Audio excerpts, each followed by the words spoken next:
So what's covered under contents coverage and what's not covered? That's what we're talking about today's video.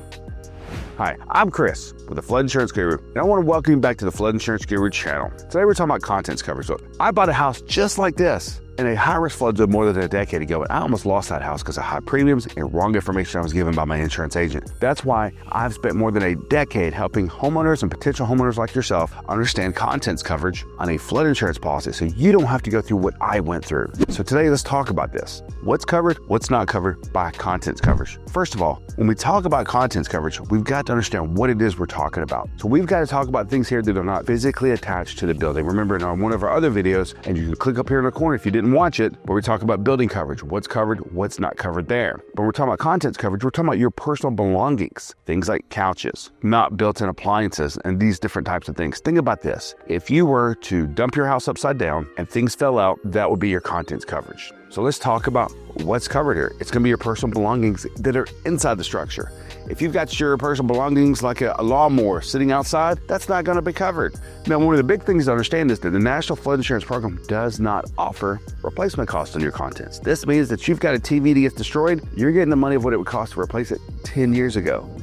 That could be disappointing. However, private flood insurance does offer replacement costs on contents coverage many times. This means if you just bought a TV last month, you're gonna get the cost of what it would replace it today, not 10 years ago, if you've got that endorsement on your flood insurance policy. Remember, when we say endorsement, we're talking about an add-on coverage. You may get charged more for that, you may not, but you do want to ask your insurance agent about replacement costs on your contents and what the difference is in pricing. But when it comes to contents coverage, what's covered, what's not covered, it's going to be your personal belongings that are inside here. Now think about this, things like antiques, jewelry, and things like that, you're typically not going to get what you would on a traditional home insurance policy where you can schedule certain things of value. Sure, you can get some money for them, but you're not going to truly get what some of these items are worth. In fact, even the National Flood Insurance Program typically has a very small limit on these types of policies, so do private companies. Whether we're talking about building coverage, contents coverage, additional living expense, which we'll get into in just a second, one thing that's never going to be covered is your deductible. That's something you're always going to have to pay. Now,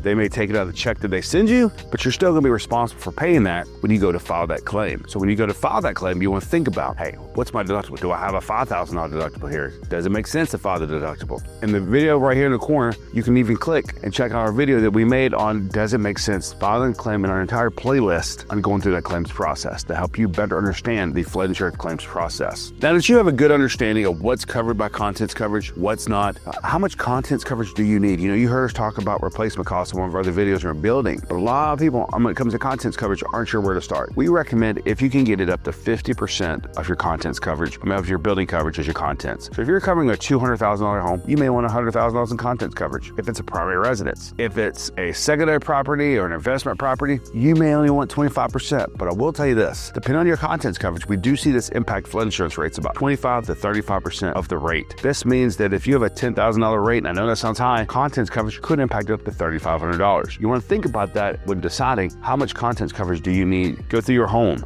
document with a video and all these different things and store it somewhere safe. So when that claim does happen, you've got the documentation that you can send us, or you can send your flood insurance agent to speed up that claims process and to speed up your payout amount.